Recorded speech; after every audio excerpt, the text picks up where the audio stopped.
or is it AT&T? Good morning, everyone. AT&T How's has everybody problems. today? Thanks for coming out, Yeah, particularly all you 9 misinformation, o'clock no people, problem. because You I can't know get calls, we had an get announcement that texts. said this was at 11 o'clock also. Right, I said then I'll we're gonna probably put this in show my up hat just for in disaster case. planning, that it's not We always a never hurricane. know. There's some brochures on the table over there that's on stormwater management in your Yeah. neighborhoods, stormwater systems in your neighborhoods. And that's put out by the Southwest Florida Water Management District. And Southwest Florida Water Management is the overseer of, That's what I have, of yeah. water. Meeting started, we can't hear. In this part of Florida. My name's Rob Davies. I'm the chair of the Stormwater Management and Pond Committee, which is part of the Master Association. And that's one of the roles of the Master My Association car, is when I dealing say with to call you, it says calling. stormwater. Just starting out, this is what we looked like in 1933 versus what we look like today. And when we complain about the development in southern Hillsborough County, we started here. I think it's really stark to see that amount of land just turned into impervious surfaces. And you'll see there's a bunch of ponds there that were naturally occurring. I can't seem to make a comparison between the two. And on your right side is Cypress Creek. The north side is where 674 is at the top. And 36th Street is on your left. There's a much more detailed map over here that after this session you can take a look at. And that map has all the connections of what pond flows into what pond, which flows into what pond, and so forth. The format of this is a little different. So the Master Association is responsible for stormwater management activities according to our construction permit I always fall on this word, perpetuity. So in Florida, in the 1980s, they consolidated all the environmental activities for stormwater management into water management districts. And again, we're Southwest Florida Water Management District. And any construction that happened had to deal with what we do with stormwater. The Master Association established this Stormwater Pond Management Committee 3 years ago. They have to budget for stormwater management, and we're seeking assistance from government agencies and consultants, private companies to achieve the management goals that we have. And we seek grants and other funding sources to lessen the impact on what's going on here. Last year, 2 years ago, we picked up a grant from the Audubon Society, and we were able to plant 7 ponds with 3 different types of plants to start making sure that we're paying attention to the requirements of our permit and best practices, which is to deal with these 3 things: flood control, filtering of pollutants, and providing a diverse environment for animals. And those are the 3 primary reasons for stormwater management in Florida.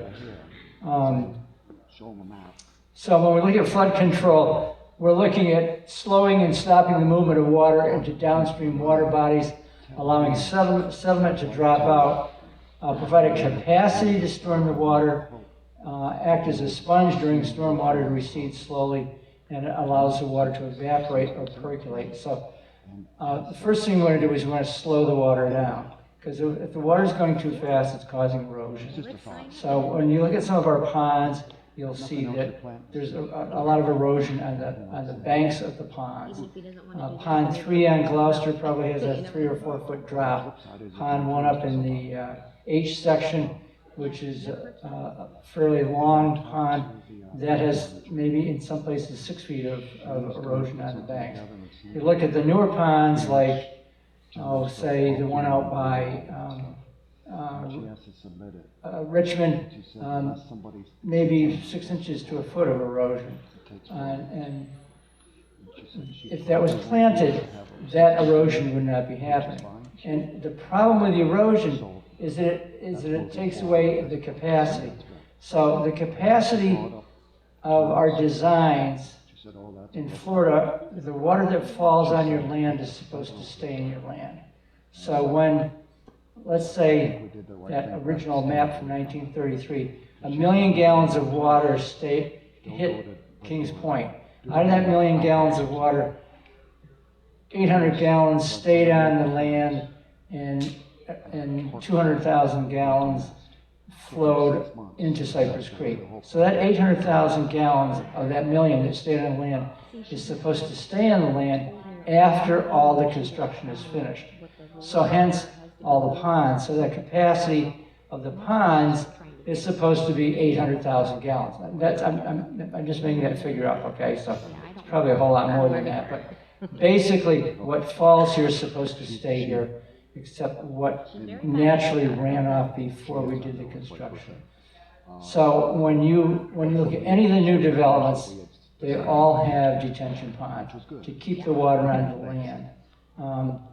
And you want the sediment to drop out. You don't want the sediment to get into our rivers and our bays and our ocean. And one of the primary problems with Cypress Creek is I read a report on pollution in Cypress Creek, and sediment is the biggest thing that's polluting Cypress Creek right now. So we've got that capacity to store a significant volume of water, and for the most part, the water, up to 40% of the water percolates down into our water table, into our aquifer, into where our water comes from. So what flows down eventually flows out of our faucet. And we need to think about that cycle because, you know, if we're spraying Roundup to get rid of weeds, well, where's the Roundup going to go after the weeds are gone and the water percolates down through the groundwater, goes to the water treatment facility and comes back out of our faucet. So we need to think about what happens with our cycle of water here. It's very important to realize what we do in our front yard has effects of what comes out of our faucets. So the pollutants we have to deal with, any of the petroleum products, so gasoline, oil, solvents, paint, WD-40 on your bicycle chain that you did in your driveway and all of a sudden it rained, all that flows into our stormwater drains and eventually into our ponds. All of our fertilizers, herbicides, pesticides, pet waste, yard waste. You'll see people out blowing leaves off their driveway into the road. They go into the storm sewers. They go from the storm sewers into our ponds. They add sedimentation to the ponds. They lower the capacity of our ponds. You lower the capacity of ponds, you increase the flooding capability. And then what you want to do is you want to clean the water before it enters our water bodies and our drinking water supply. And the filters to do that are plants. And we'll get into that more. A diverse wildlife ecosystem.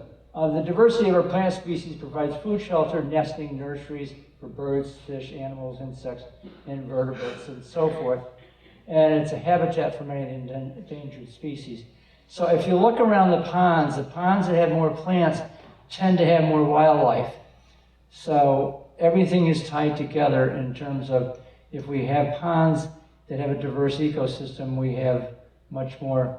Our fish are in better shape. We don't think about our invertebrates, you know. What feeds the fish? Where do those small fish hide?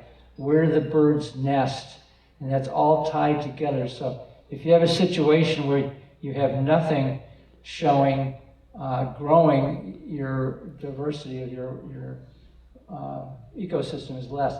Now everybody knows what this is? Anybody? Which one's the mosquito larva? The smaller one? And what's eating it? That's a baby dragonfly.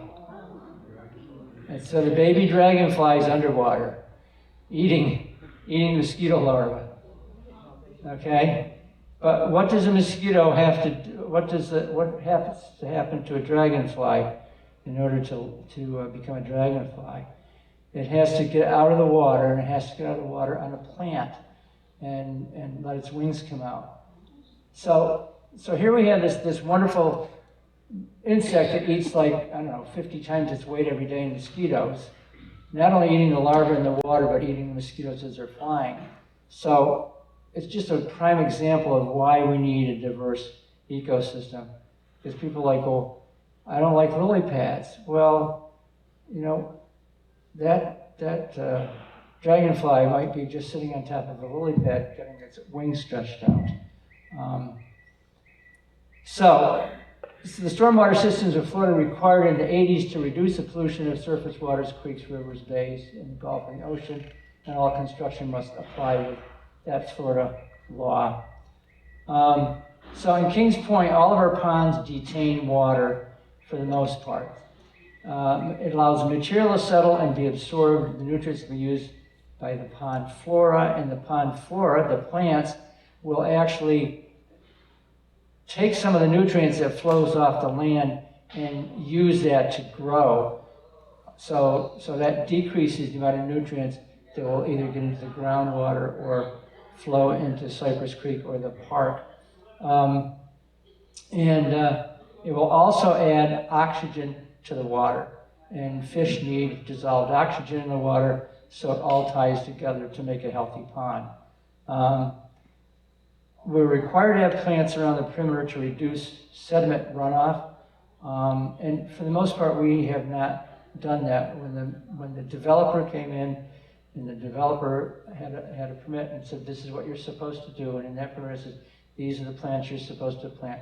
The developer did not do that. Fortunately, the master's been enlightened enough to say, gee, we need to deal with that, and that's why we are moving ahead with the Adopt a Pond program, and we planted 7 ponds. We've got another ponds in process. Again, a lot of the water absorbed it's not absorbed, evaporates, and that can be up to 60%. And then any overflow we have, we have concrete weirs in all of our ponds, and the overflow will run into Cypress Creek or into the Little Manatee State Park. So when you look at rain, you'll see that rain hits our house, a drop of water. Part of that drop of water will go directly through the lawn, down through the soil into our aquifer, where our water supply is. Some comes off our roof. And in Kings Point, some of our houses have gutters that go directly into the pond, which is a no-no.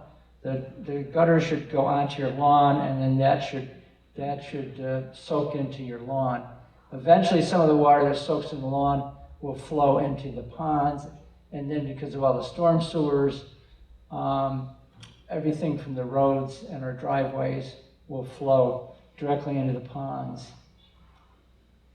And if there's questions as I go along, please don't hesitate to put your hand up. So, yes? What's the average depth down below the surface for our aquifer? According to our construction diagrams in the original construction permit, 8 feet. Is that all? Right. Yeah, and when you think 8 feet over 30 or 40 years with sediment flowing into them, it's probably shallower than that. Is that the depth for the ponds or the aquifer? Depth for the ponds. So the construction drawings, most of the construction drawings show 8 feet. He was asking about the depth of the aquifer. Oh, the depth of the aquifer. I don't know how far down the aquifer is. Do we not have any wells in the area as far as where do they hit? Several levels. We do have wells in the area. We have wells. We have, how many wells, Shauna, do we have? We have 4 deep wells up in the front, and then we have several in the back. I don't have a count on that, but we have some recharge wells in the back. Do you know what the depth would be of your well where you hit the drinkable water? I have that information because we just drilled 2 wells actually last year. If I could get that to you. The well in the community garden is 40 feet. Yes. Do those wells provide community drinking water, or is it the city provided? Ours are just irrigation. Oh, just irrigation? Yeah. Yeah. So our drinking water comes from the county? Yeah, yes, Thanks. right. Yeah, all the drinking water comes from the county. But watch what's going on with the county water supply. Because there's a big push to implement what's called, or I like to call it, toilet to tap. That we take our drinking water and we clean it up and we drink it. What we put down our toilet comes back out of our tap after it's cleaned. So be careful what you put in your toilet. So there's a landscape zone, there's a vegetative buffer zone and a littoral zone. And when you look at what is a healthy pond and what helps make our water clean, it's like, okay, what do we do landscaping wise? And you'll see in the landscape zone, you want to eliminate fertilizers or use, and in Hillsborough County, that's 10 feet or from the pond, that they don't want any fertilizer and pesticides and herbicides. And I think that's basically during the summer months when we have the most rain. But what's really interesting is we've had a very wet winter. So if we're fertilizing and pesticiding and herbiciding our lawns in the environment that we have right now, a lot of that's going into our ponds, which is not good. So you want to look at that landscape zone as something that you're careful about what you're putting on there, and make sure that you're not putting things on there that are going to pollute your pond. Again, pet waste. 40% of dog owners do not pick up the poop. Okay, the last lecture we had a couple weeks ago, that was one of his slides. That's an astounding number, I think. And again, that gets wet, all those nutrients flow in. Yes? Just the point you brought up about fertilizer, do you know if any of our fertilizer companies that are putting fertilizer around here are actually using non-phosphorus fertilizer? I do not know that. In an area I have in Michigan, we've got with all the local locations for commercial selling of fertilizers, and they gladly will provide you non-phosphorus fertilizer. I think that's something that could be brought up with both the master and the Federation landscaping committees, so that we take a look at what we're putting on our lawns, and that's a great idea. Yes? So your intention over time is to plant around all the ponds? The intention, yes, Intention, yeah. yes, There's over 100 ponds, yes, and you've got 6 or 7 of them done? Or yes. what's the sequencing? How do you pick the pond in order? So the first 7 we picked mainly because of visibility. Which were visible ponds, where could we show the community that you can still see the pond? Because the biggest complaint we get, if you put a plant there, I won't be able to see my pond. And most of these plants don't grow taller than 3 or 4 feet at the most, and most ponds have a angle going down to the ponds, so you're going to be seeing over the top of it. And again, it gets to, okay, what's the most important thing? Is the quality of your drinking water more important than seeing some plants around the edge of your pond? You know, how do we balance that? And I don't live on it. Let's say I don't live on a pond, and somebody on a pond says, "Well, I don't want any plants there," but the person back there says, "I want clean drinking water." So it gets to be this conversation with, what do we, in terms of responsible individuals, do about our environment at our front door? And plus, in a regulatory way, what do we do about the county or the state saying, you need to do this? This is what a healthy pond is. This is how we filter things out of the water. This is how we prevent loss of the seagrass in Tampa Bay by decreasing the nutrients that go in, and the seagrass is what feeds the manatees. So, you know, we could be out there saying, hey, I want to protect the manatees, but I want to mow to the water's edge of my pond. So we as individuals in a community have to think about that. Okay? What's the penalty to our community if we're not compliant with what they want? Swift Mud, Southwest Florida Water Management, can have fairly serious, expensive fines. Now, we haven't had to deal with that, and one of the reasons that we're doing this is to make sure we're in compliance, and we have a plan. So if Swift Mud came in and inspected our ponds, they would say, yeah, you're in compliance with what you should be in compliance with. But if we continue to do nothing, Swift Mud could just as easily have a drone fly over Kings Point at some point, take some photographs. They'll look at the ponds and say, they're not in compliance. We're going to go out and inspect the ponds, and then they would probably want a compliance plan or a consent plan, and then say, oh, you have to go plant all hundreds of your ponds. You've got to give us a schedule to do that, and we want it done immediately. Are there monetary fines? Huge. They could be huge. Yeah. I mean, we know of one individual who's done some work with them, and he had a fine of $4 million. We don't want a fine of $4 million. We don't want any fines. Yes.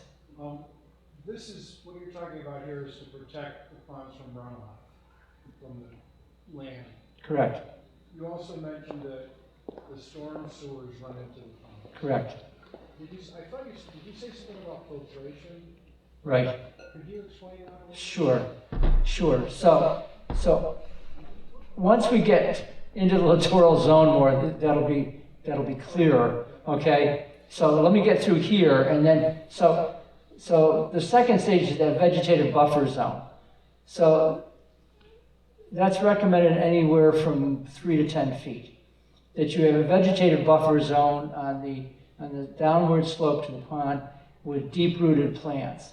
And what that does, one, is it prevents the erosion of that surface. The deep-rooted plants are going to also capture a lot of the nutrients, and it's going to stop sedimentation. So after rain, go out and look in your lawn. If you're on a pond, go look at your lawn and see what happens during a rainstorm.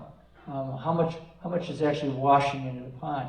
And then look at your edge of the pond, and what you'll see on the edge of the pond is a whole bunch of very fine sand. And that's all washing off because right now, most of our ponds, we don't have a vegetative barrier, and we're mowing to the water's edge. So that increases the amount of erosion and sedimentation going into the pond. And Florida-friendly planting is what the University of Florida recommends for all of these things in terms of plants that can deal with a drought, plants that are flowering, plants that add opportunities for wildlife and pollinators and that sort of thing, versus what we have now, which is, for the most part, St. Augustine grass, which isn't really suited for our environment, and we really spend a lot of money trying to grow something that needs a lot of nutrients and a lot of irrigation to survive. And part of me, I have a bit of a landscaping background because I grew up in a landscaping, greenhouse, nursery, flower shop family.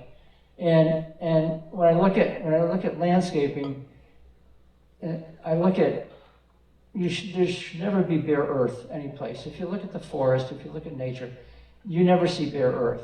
And we have all kinds of bare earth here in our planting beds and things like that. We mulch, and then the mulch runs off, or the landscapers come through and they rake the mulch off. And all that adds to that sedimentation flow into our ponds and into our storm sewers.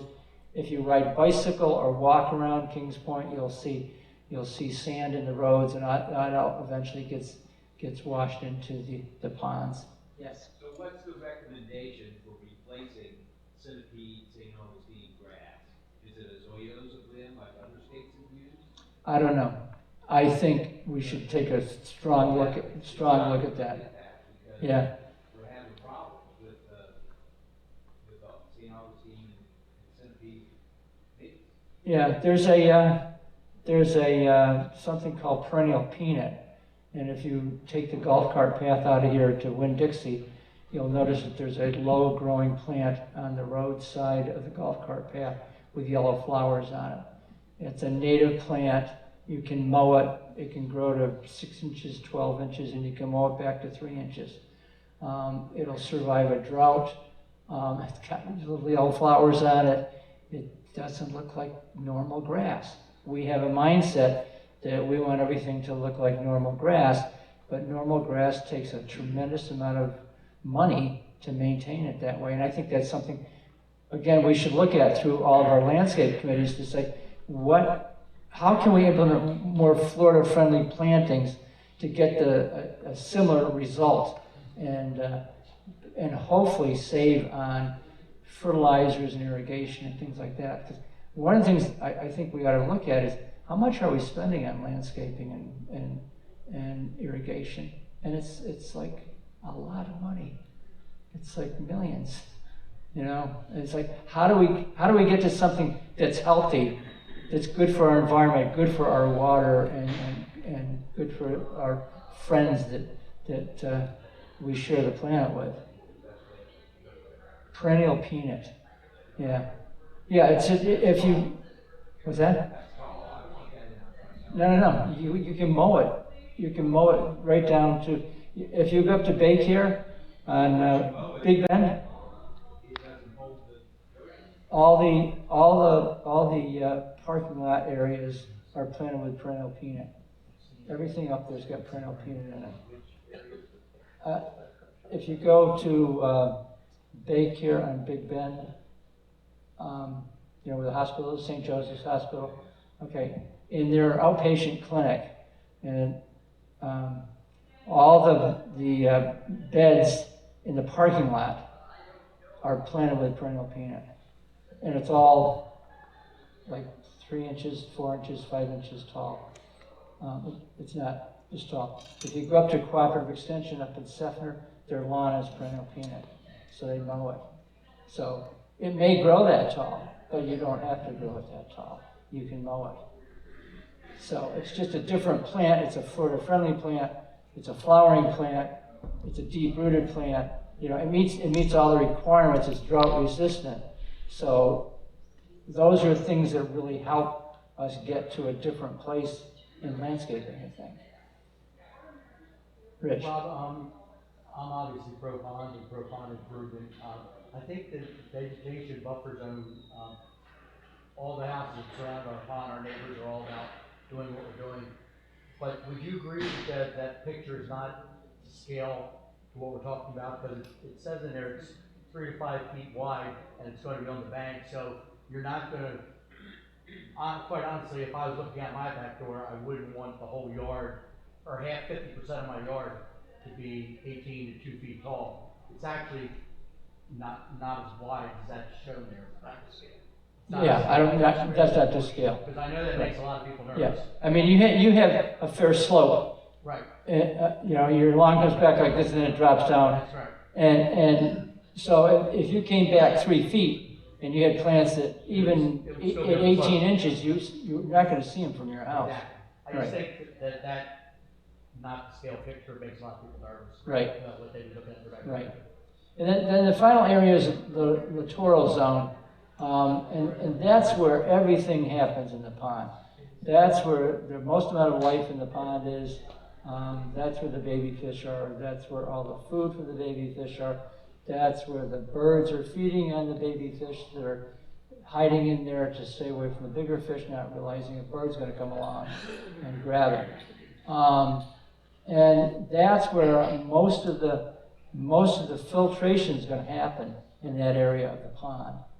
So as the water moves from the wind, that area will be filtering out nutrients that are in the pond, and also this whole area will be capturing and holding, different types of pollutants. So when the water goes into the aquifer or moves off to Cypress Creek or into the park, and ultimately the lake, or the river. I think I've covered most of that.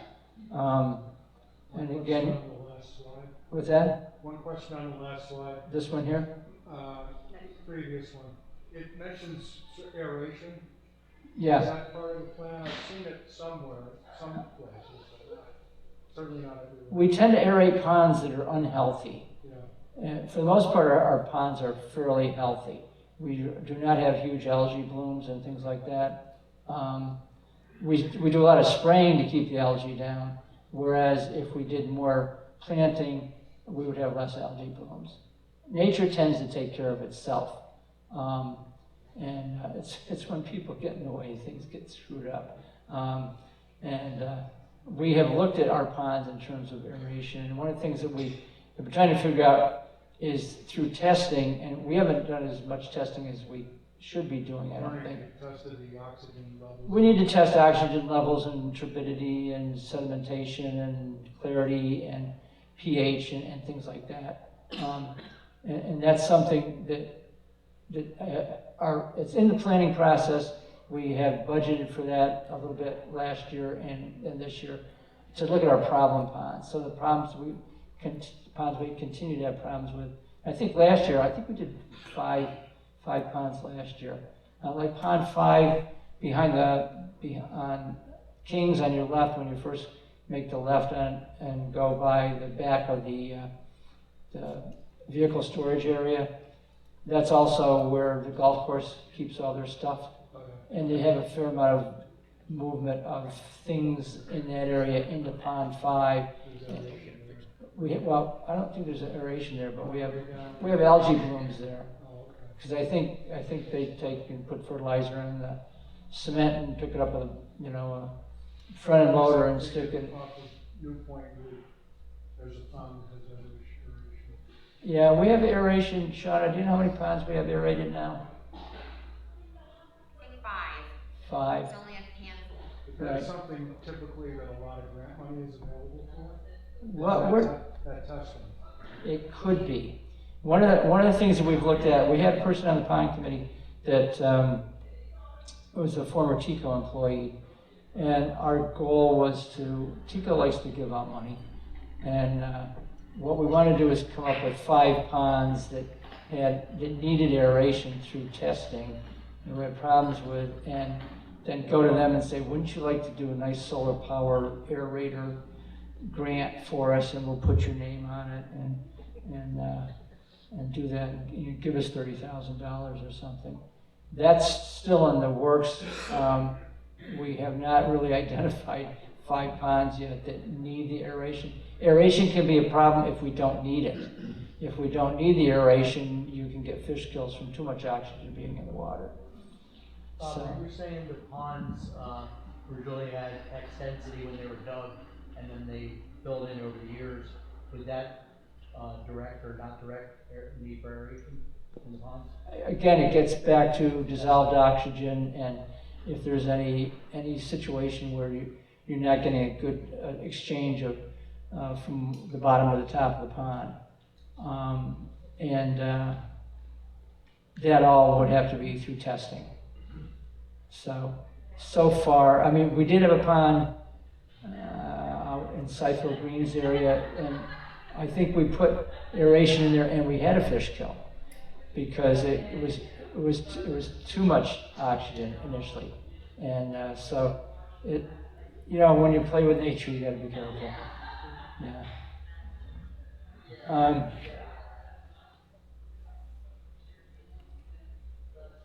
And we pretty well covered this, and this is just another diagram of the zones of vegetative in the freshwater shoreline. What makes a healthy shoreline for a pond? And there's different types of plants, flowering plants, and again, most of them you're looking at a deep-rooted plant to decrease the amount of erosion that's going on. The trouble with erosion and the trouble with sedimentation is, again, if you've got a capacity of 200,000 gallons of water in your pond, and now you only got 100,000 gallons of water in your pond, what happens in a downpour? pond number 2 at the beginning of Gloucester, where the sandhill cranes have their little nest on that little island every year. Guess what happens in a rainstorm? There's a flood at the end of Gloucester because the capacity of the pond is decreased. The inflow pipe is obviously right next to where that little island is, and that island really needs to go away. Now, you tell people that the island needs to go away and they start hating you because that's where the sandhill cranes lay their eggs. And then every year they lay their eggs and then a storm comes through and they get flooded and the eggs die. Or if they do survive, either an alligator or a car hits them. That's been the record for the past 8 years there. I think we had one survive that we know of. So that whole issue is something to think about, that if we originally had a capacity of 800,000 gallons of water, and now our capacity is 500,000 gallons of water, that's going to increase our chances of flooding. Because we designed the ponds to hold the 800,000 gallons. Is there a plan to take the ponds that we actually own, not the ones that we just control in public property, like that have too much sediment? Yes. Is there a plan, a future, to dig them out and get them back to their? We're working with the master on looking at a short-term and long-term plan to deal with the sedimentation issue. We've identified, I think we've looked at 50% of the master ponds so far, and we've got about 5 of them that need some remediation work. So the answer is yes. If anybody needs some nice silty soil, I know where to get wheelbarrows and shovels. We want to keep this thing at low cost. Again, littoral zone, the slope shelf that connects the water to land, sunlight penetrates through the entire water column. When healthy, that zone is a miniature wetland consisting of native plants that increase dissolved oxygen, create vital habitat for beneficial fish and organisms, and it reflects the health of the entire aquatic system of that pond. And each pond has its own different ecosystem. So what's in one pond may not be in another pond. And that's just another shot of that. I just got crazy on littoral zones one night. One of the things that in our original permit for establishing Kings Point, they actually tell you what plants we're supposed to plant in there. Now that's been somewhat updated, and in the booklet that you all have, you'll see the recommended plants in the book, the beneficial plants in the book. Again, most of the plants are a flowering plant, and you may have a purple. If you go to Pond 45 on a closed golf course, we put in duck potato and pickerel weed. And the pickerel, there's a clump of pickerel weed I looked at yesterday. It's this beautiful little purple flower, and it's spreading nicely, and it's right along the shoreline. And it's going to protect from the erosion. It's going to protect sediment getting into the pond, and so forth. It's a pretty plant. This is a slide from Ed Sherwood, who was here 2 weeks ago from Tampa Bay Estuary Program, showing the difference between what he can. I said, can you show us what you think is a healthy pond and what's not a healthy pond?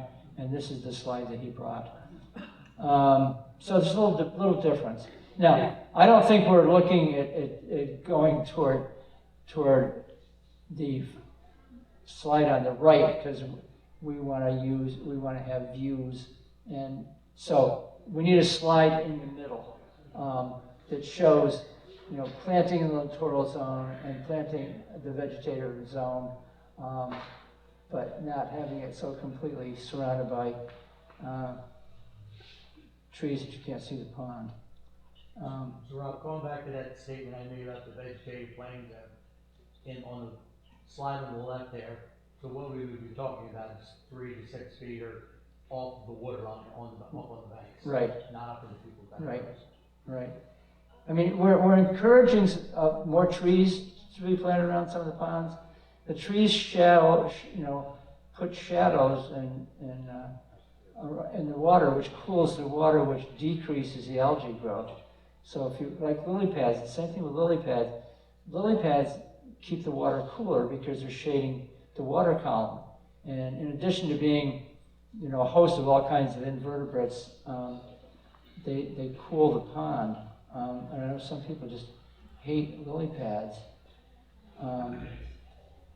So one of the things we've done is we've hooked up with the county, with Hillsborough County Public Utilities Department, and they have an Adopt a Pond program. They've had for a number of years. They've been in here for like a year and a half now. They've done a couple presentations. We have 10 ponds in process with the Adopt a Pond program. 106 that Rich is involved in is on the border of Cypress Creek, and it goes right straight into Cypress Creek. Alan Hahn's got 3 ponds he's been working on. Gary, you've got pond 19 you're taking a look at. And the county is providing all the design work at no cost to us in terms of how to plant the ponds and what to plant in the ponds. They work with SwiftMud and the County Environmental Protection Commission on that. All the ponds discharging directly into Cypress Creek receive free plants. It's basically a 3-year project that they continue, because all plants don't survive. So they keep providing the plants, I think, over a 3-year period. Like last year, we lost a lot of plants because of the drought last summer, because plants that like their feet wet suddenly did not have wet feet. These are the ponds that we've done so far, and the ponds that are in process. And getting back to your questions, like how do people get involved in it, and what's the priority? The priority has been first come, first serve, because we're not trying to say you've got to do this to your pond. The priority has been if you're interested in getting involved in making your pond or helping getting your pond more healthy, let's get involved. Let's talk about it. And the requirements include getting a 50% buy-in from the people around the pond, getting the design, getting approval from your board, getting approval from the Master Association, and then you've got to go to SwiftMud and Environmental Protection Commission for their approval, and then the county approves a project and move ahead.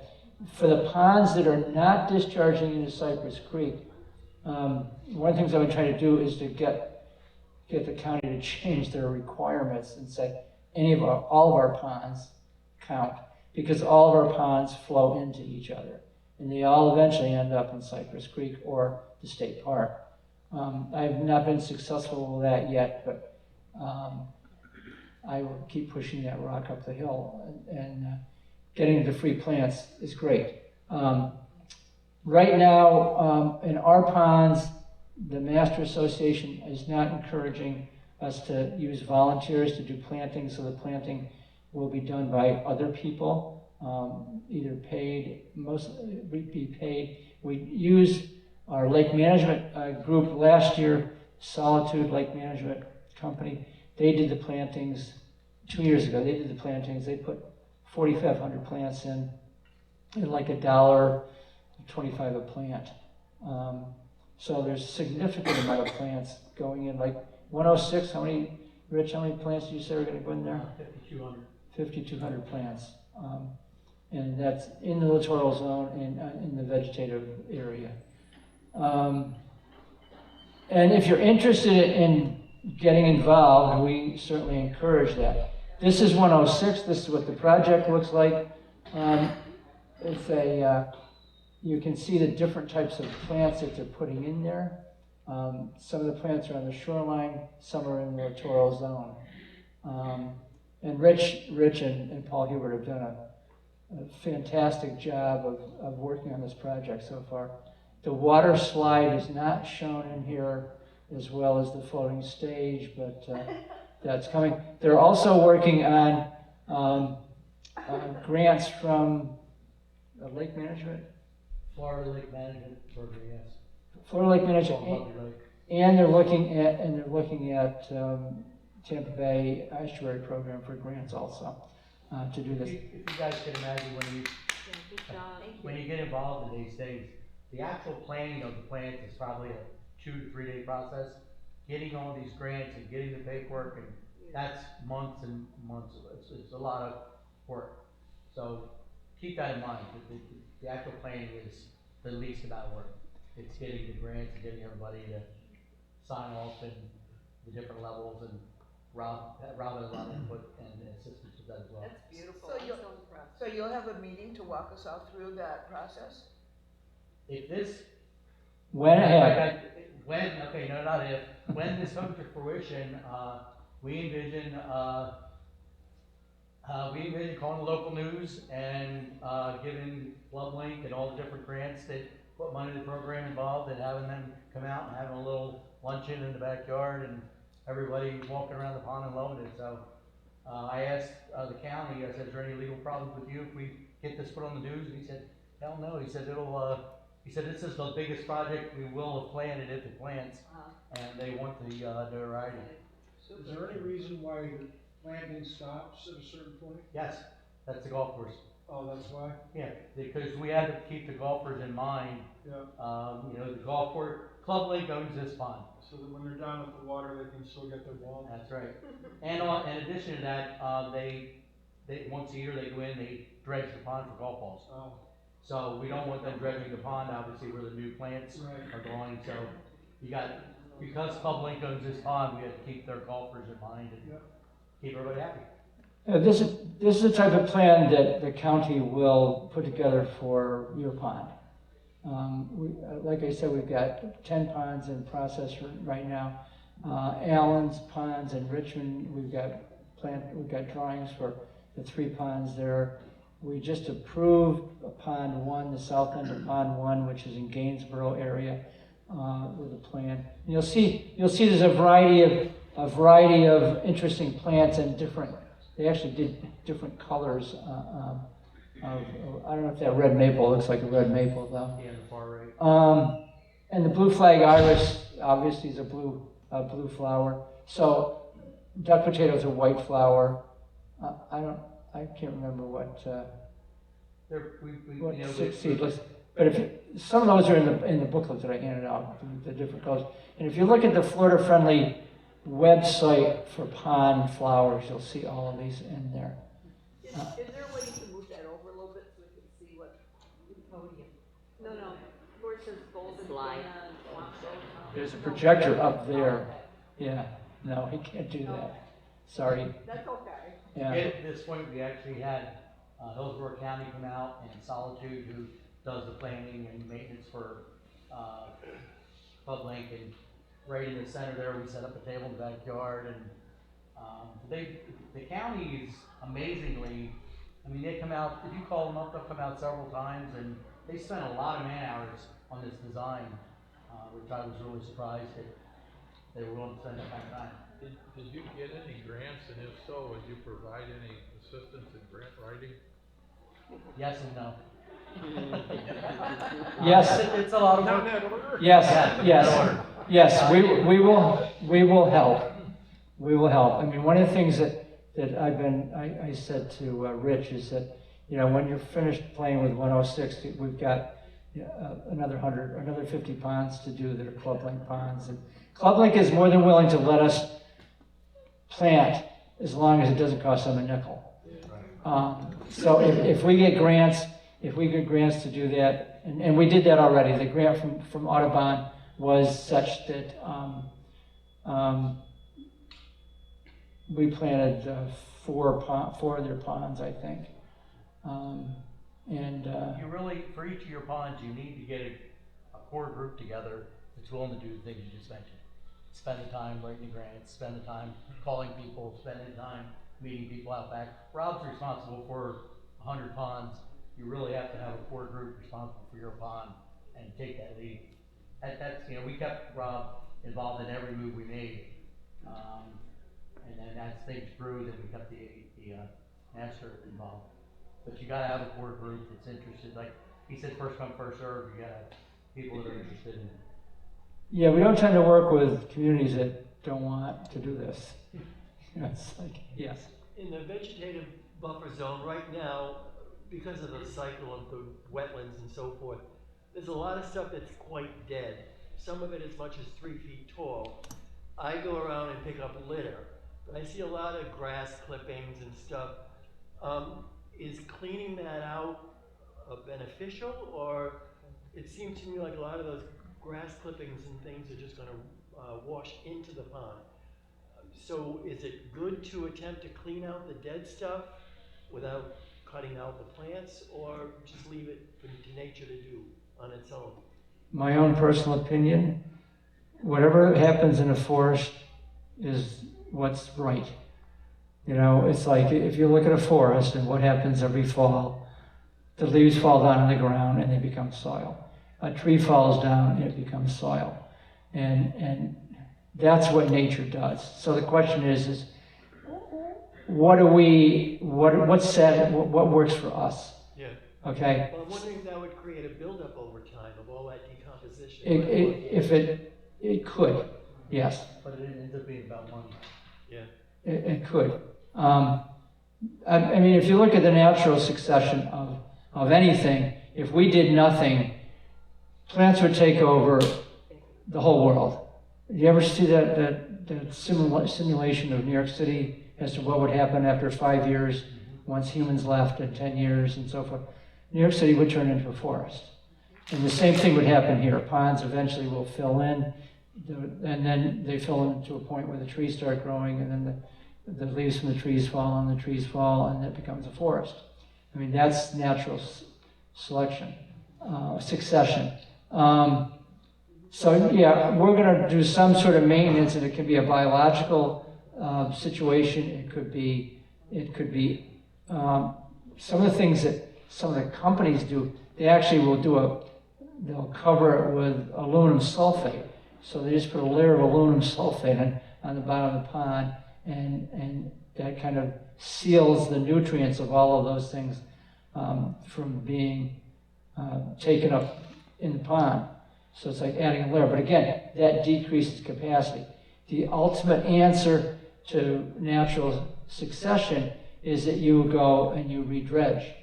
But dredging is very expensive. It's something like $50 to $160 a linear foot. So just think of any pond here about what it would cost to dredge the pond. It's huge. So the whole dredging issue and the whole removing sediment from the ponds, I think, is something we have to look at from we need to inspect the ponds better, and we need to do a better job of making sure where the inflow pipes are that we're taking out what's there, and decrease further sedimentation and decrease further erosion. And I don't really want to charge anybody anything. I mean, I think through grants and volunteerism and other things that we can do a lot of this stuff at no cost. The exciting thing about the county is they love our project. I said to them the other day, I said, we're taking a lot of your resources. Is this okay? And they said, this is the biggest project we got going. We love this project. I was like, okay, here's another 3 ponds I like to design work on. Did you have more in your presentation? Anyone ask any more questions if you got things else going? I don't know. If not, I'd like to progress or back up to one of the slides you had and just ask a question. Yeah, okay, we can back up. Based on the amount of road surfaces we have in Kings Point, I was kind of shocked when I heard how many miles that is. And the drains that take a lot of the water because of the road surfaces, are all the catch basins in the roads, are they actually ones that have a catch basin in the drains? And if so, hopefully they are. If so, is there a periodic maintenance program to keep the bottom of those catch basins cleaned out so they're not becoming capacitized and then just letting it pass on through? They're inspected, I think, Sean, on a fairly regular basis. Yeah, Denny looks at them at least once a month, and then we've started a program. We need to figure out how to phase it in to inspect all of them because there's just so many of them. But we're going to start with the neighborhoods that are the most heavily treed because the leaves get in there, and then we're going to put it on a rotation where everything just is consistently checked. So, is that a good time to explain the filtration? The filtration? How the plants work? Yeah, sure. So plants want nutrients to survive, right? You know, I've been. I mean the filtration of the road runoff into the ponds. Okay, so what happens to the water once it moves into the pond is the filtration. You don't want anything in front of the inflow pipe. Okay, you want it to get in there as quickly as possible so you don't have flooding. Okay, that's the problem we've got with pond 2. We've got this big island delta sitting there in front of it. So the heavy rain we had maybe a month and a half ago, we had 8 inches in a couple hours. The end of Gloucester got flooded because you couldn't move the water into pond 2 fast enough because of that little dam that's in front of it. So once the water gets in the pond, and pond 2's got an aerator in it, it's a solar powered aerator, that water is moving, it's getting oxygen. Plus, that pond is not planted, so it's not getting a lot of filtration from the plants. So you don't have plants pulling nutrients out of that water. If you go up to pond 3, we've got a lot of spike rush growing around that pond. We'll get much better filtration because as the wind is blowing the water back and forth, the nutrients are being pulled out by the plants. And they use that for growth. Okay, and the other thing, I don't know if anybody's on KP Wildlife, I think. There's been a bunch of photographs and a video of wood storks there. And that's actually right across the street from my house. There's 6 wood storks, a great egret, and a little blue heron, and a couple of cormorants. And they have been going around the pond, between the edge of the pond and the spike rush, and eating for like 2 weeks. And because that's where all the fish are, and the crustaceans and the invertebrates, and it's been fascinating watching them. They somewhat destroyed what's there, and now we have Big Al there. He's been there for a couple of weeks, like a 12-foot alligator, because, oh, look at all the birds here for dinner. And then, of course, you've got all the people that stop by to see the alligator with their little dogs. Well, he's been quite interested in a lot of the little dogs that have been by the... we've been warning people, don't take your little dog next to this pond. And we've had people say, oh, the alligator's gone. I said, no, you see those 2 little eyes sticking up there, 20 feet from the shoreline? So that process of the water moving past the plants filters the water. And it's just, it's no different than an air filter in your house or your car. It just, as the water moves past it, it's pulling things out of that. And what I love to do is go to a pond with some people, and they say, well, I don't like spike rush. And I go on a windy day, and you see the waves coming across the pond, and it hits the spike rush, and all of a sudden, by the time it gets to the shoreline, it's calm. So you're not getting that erosion. So you're slowing down that shoreline erosion process at the same time. So that's the kind of filtration. What about the oil runoff and, from the cars and all that? It's all going into the pond. Yeah, and a lot of the plants are capturing it. Those plants do capture it? They capture it, but more, I don't know how much they're capturing and doing something with it versus just, I'm a little more oily today than I was yesterday.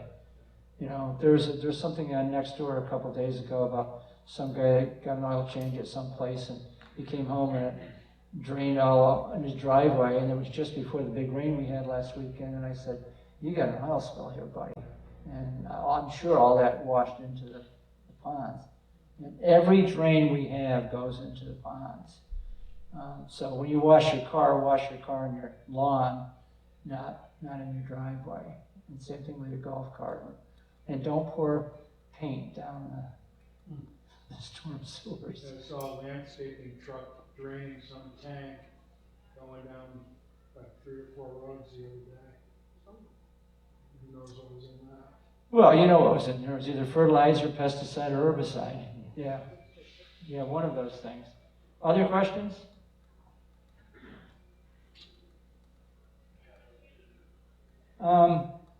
I just threw a couple photographs in here. Oh, the status of ponds, mild to severe shoreline erosion causing steep banks and decreasing water depth and pond capacities. And we've actually had one of the landscapers flip the lawnmower into the pond across from us a couple of years ago. We need to develop regular testing schedule for nutrients, dissolved oxygen, nitrogen, and heavy metals. One of the things we're required to do is to test the water that goes out of the ponds, so that the water that goes out of the ponds meets water quality standards for the state of Florida, and a lot of that's heavy metals. And we need to do that. According to our pond management company, Solitude, given the age of our ponds, we're in fairly good shape water quality wise, at least from a visual point of view.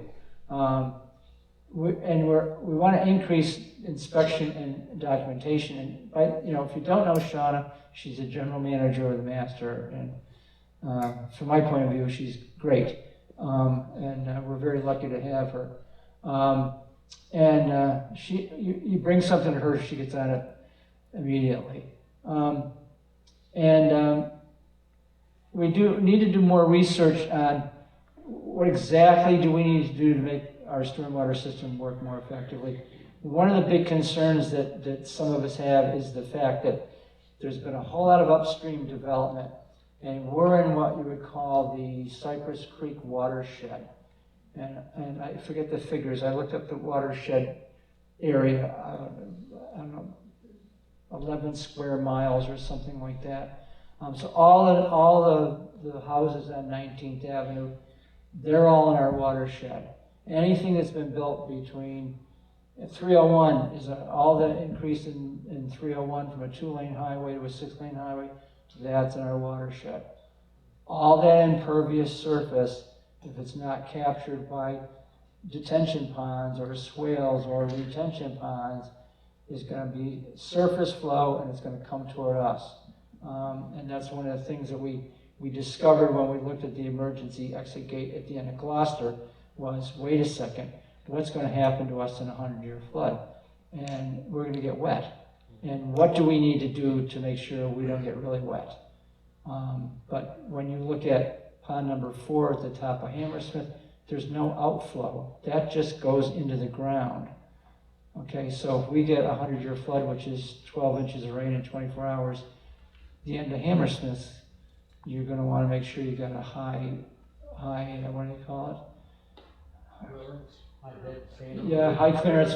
Yeah, a 4-wheeler with the air intake and exhaust like Hummer with that drives through 4 feet of water. Same thing with Gloucester. Vilmont, the south end of the place, the southeast end of Kings Point, that's all going to get flooded. So hope that we don't have hurricanes sitting on the shore dropping 2-3 days of rain. Hey Rob. Yeah. I come from a real estate development background, but up in the Northeast, if the development was being developed, all that stormwater that we're mentioning for each development is required to be kept on that site.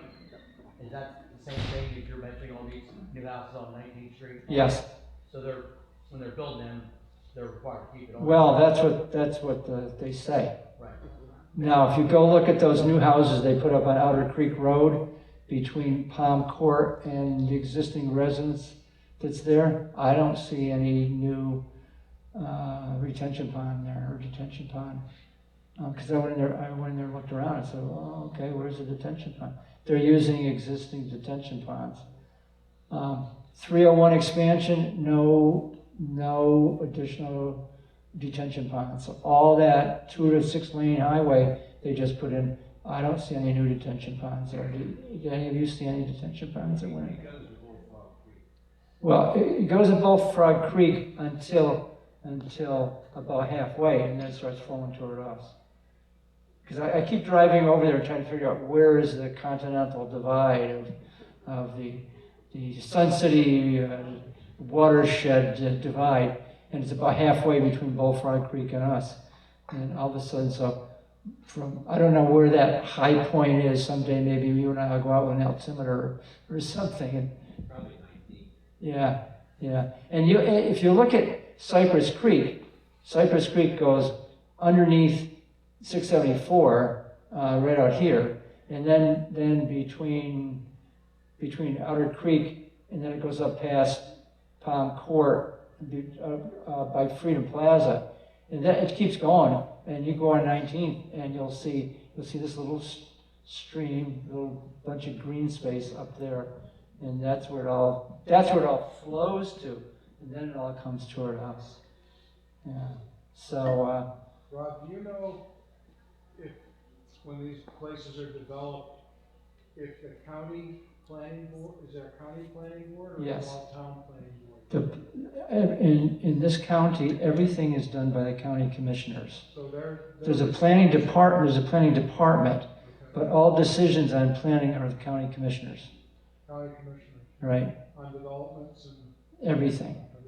They're So they would extremely go through- powerful. Oh, sorry. So they would go through a normal kind of development schedule as far as getting permits. They should go through a site plan and a site plan approval by the county, and it should involve water management as part of their thing, especially surface water management. Absolutely. Yeah, and SwiftMud would be involved in that. And they tie the certificates of occupancy to the completion of the stormwater system? Well, actually, in the northeast, we couldn't move anybody in until the county signed off. I don't know that much other than the fact that they're supposed to. I participated, the county's coming up with a new development plan, and they have online sessions, like a Zoom session, and I asked a couple questions at the last one, and that was the question that I asked was, where's the water going? Oh, all the water's gotta stay right where it is. And I'm like, It doesn't naturally. I don't know that that's true. Because, I mean, let's just take 674, the lane extension for 674. Let's just take that, okay? Was there any increased retention capacity when we did the lane expansion on 674? Nothing. I didn't see anything. I couldn't believe that they didn't at least put new pipes under 674. Because if you look at the 2015 flood maps from the county, on the other side of 674 is going to be a lake in a 100-year flood situation. And what was particularly interesting, I think, when we were involved in looking at the emergency exit gate was we had Deputy Mary come, and he said, well, you guys are against the gate because of cost. And we said, no, we want to look at all the issues, and flooding is one of the issues we want to look at. And we asked him, I said, are you familiar with the 2015 flood maps? And he said, no. And it's just, everybody gets in a silo. Here's my silo for emergencies in the sheriff's department. Here's my silo for emergencies when I'm in the county flood office. And do we get out of our silos to talk to each other? And that doesn't happen. Yeah. So continue monitoring the ponds, continue littoral zone planting over time, encourage vegetative buffer zones, develop additional depth pond activities, continue these educational activities, and continue to look at grants as much as possible. Because I don't want my HOA fee to go up any more than you do. And I think it's important that we control our costs as much as possible. This is pond 3. This has got spike rush, Gulf Coast spike rush, duck potato, and pickerel weed in it.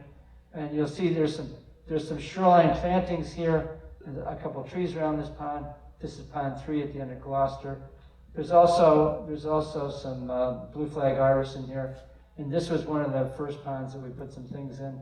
So is that, can you back up a second? Is that a typical example of what you're suggesting as a vegetative zone? Or is that not enough? No, it's not enough. The biggest problem we have with this, if you look at the shoreline on the far right side, there's like a 4-foot drop off there. This is an old pond. This is a 1970s, 1979, 1980 pond. There's a tremendous amount of shoreline erosion on this pond. should something be done with this pond more significant? Probably, but from my point of view, financially, is strengthen the shoreline plantings so you're holding the erosion back and stopping it as much as possible, and making sure that inflow and outflow pipes are clear. But other than that, and we have a tremendous, this is the pond that we have a lot of wildlife in. And the plants to the left and right are actually by a neighbor. And he just talked to his association, said, can I plant some more? And they said, sure. And then he and I have been working together to slowly increase the amount of plantings that we're doing there. So we're putting in some other things that will add to that environment. So it's kind of a continuous improvement situation, I think, a little bit at a time. This is supposed to say pond 4, I'm sorry. Mild shoreline, this is in Hammersmith. Mild shoreline erosion, so you got a couple feet of shoreline erosion. That little island out there and the little clump by the shoreline is that's where the inflow is from the storm sewer. So that should be taken care of. That should be dredged. And dredge could be a shovel and a wheelbarrow, not necessarily a backhoe. This is pond 4 again. Just some of the shoreline plantings. And you see the planting on the right side, how that really protects the shoreline from erosion and prevents sedimentation getting in there. This is the pond off Hammersmith, right? Probably in the middle of Hammersmith. They don't really have any shoreline, anything. It's a shallow pond. And we've had a tremendous amount of lily pads in there in the past. Because one, it's shallow, and two, because it's shallow. And we've done nothing to protect the shorelines from erosion. Pond 15 is on the closed golf course. It's kind of a butterfly-shaped pond. And the left side of the pond is very shallow, very steep sides, lots of erosion from the land, not necessarily from runoff, from storm sewers, but from the land. And again, it's mowed to the water's edge, so nothing's holding back that. And we end up spraying for lily pads constantly there. This is pond 100. This is on the corner of Vilmont and New Point. And this is the first pond. This pond they started planting before the pond committee started. And I know there's some brown things here, but if anybody ever lived up north, things get brown in the fall and the winter. Florida's the same. Things get brown. It's just organic material. It'll turn into soil. It's okay. And for the most part, this pond now is ringed by spike rush, Gulf Coast spike rush, which is an indigenous southern plant. And we didn't plant it, it just came from the heavens. Birds, most likely. And it's a good thing. It's not something to worry about. It's not something that's going to take over your pond.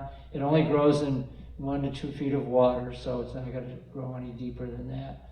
And again, it's a good plant. You can actually see from this photo, you can see the waves out there, and then on this side of the spike rush, you can see no waves. So it really strengthens the shoreline and prevents erosion. Rob? Yes. The ponds go up and down depending on the irrigation, I guess. Some. Yeah.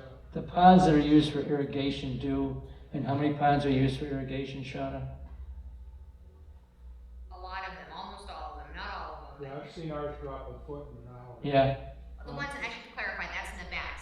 Sections 1 and 2, those irrigate from the deep wells. It's only the ponds in sections 3 and 4.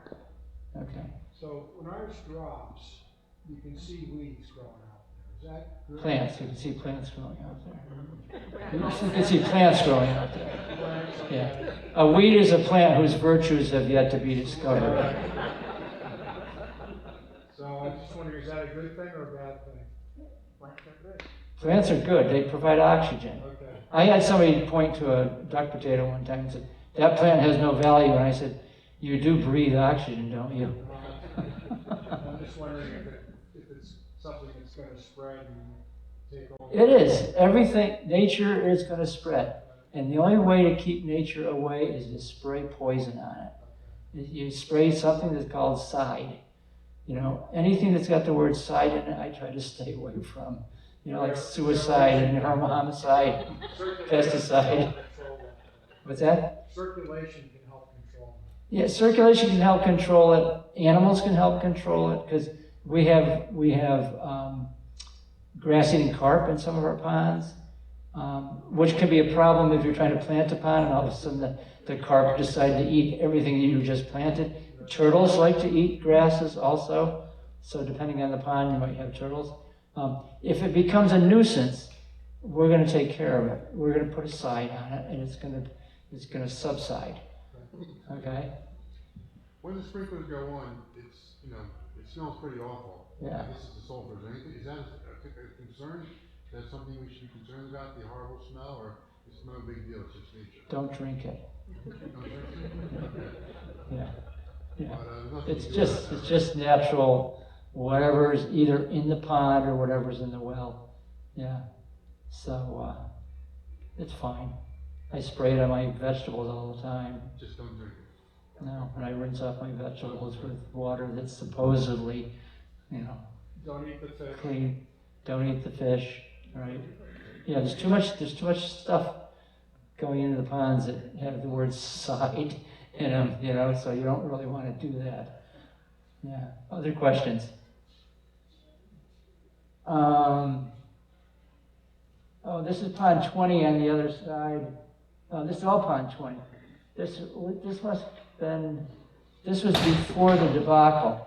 Pond 20 had duck potato. Duck potato is an indigenous plant, been around here for centuries. The Native Americans ate it. It's got a tuber that you can dry out and make it into flour or potatoes or whatever you want. And somehow Pond 20 has this beautiful shoreline of duck potato. There's two associations here, Southampton 1 and 2. Southampton 2, I think, doesn't like it, and Southampton 1 does like it. And it's a good thing. When I first came to this pond and I saw it, I was like, oh my God, this is perfect. This is what we want all of our ponds to look like, right? And of course, that's not what they wanted to hear. It's like, no, it's terrible. You know, alligators can hide in the bushes and run and eat my husband. So what we try to do is have areas where it's open and areas where it's closed.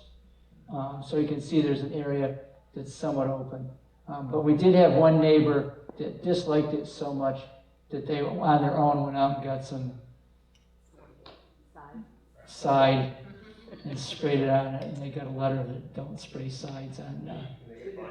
They could get fined for that. Yep, you don't spray sides without, you know, particularly on somebody else's land because they don't own it. They got a letter saying, don't do that again or you'll be reported. They also had to pay for the testing of the pond, because we wanted to test, weren't sure what they sprayed. Oh, So they you had to doubled pay the for price testing. for that. Yeah. Really. Yeah. And by the way, the pond committee was accused of planting these at night. This stuff had been around a lot longer than the pond committee's been around. You know, like, this hadn't been around for 5 years or longer. And you know, it's a plant that'll spread, so it can be controlled by using a side. But for the most part, again, it's a shoreline plant. It's not going to take over the whole pond. It doesn't grow in deep water. It grows in shallower water. Rob, can that dig it up? We have transplanted some of that into pond 1.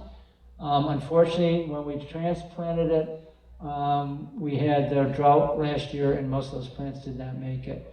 A group of us from the pond committee, unbeknownst to anybody else, just went over there and secretly. So where is that? Southampton. Okay, I'm coming. Just go look at the map and see which one it is. What was interesting about transplanting those, they're pretty hard to dig up, but we probably had 50 or 100 plants in 5-gallon pails and brought them over to pond 1 and put them in. No, it's not that deep. But we took them over to pond 1 and then about 15 minutes we were planting pond 1A or something with some more. And Big Al, the alligator that's been hanging out in pond 3, came out to inspect the work. He's a local building inspector. And I'm thinking, oh, that guy was right where I was planting. But from what I understand, alligators are afraid of us. Unless you feed them. Yeah, or unless you look like a toddler. This is 106. So this is the pond that Rich has been working on. And again, where the weeds are, the plants are in front, it's where you're getting erosion coming in from the stormwater. So all this is going to be, there's something called torpedo grass that will be taken out before we put all the plantings in. And that's it. If you have any questions, I think we covered a lot of questions. Oh, lots of hands, good. Is that map online? Yes, Can you give me the address for it? kpmaster.com Okay. /ponds, P-O-N-D-S. I think this is the map we've got. The map, was, it shows all the inflows and outflows. So you can take KP Master. Oh, okay, thank you. Yeah, and it shows all of the inflow and outflow pipes, which is fascinating. And you can take a look at this before you leave. Yeah, he does. Well, we need to be better communicators with people. Yeah, we'll lay that down. Because it solved a lot of that problem. It was right over that lady's house. Or if you come to our house for happy hour, it's on the wall. It is. It's on the wall. It's right next to the bar. Yep. Yeah. 4:30 most afternoons. You live on Inverness?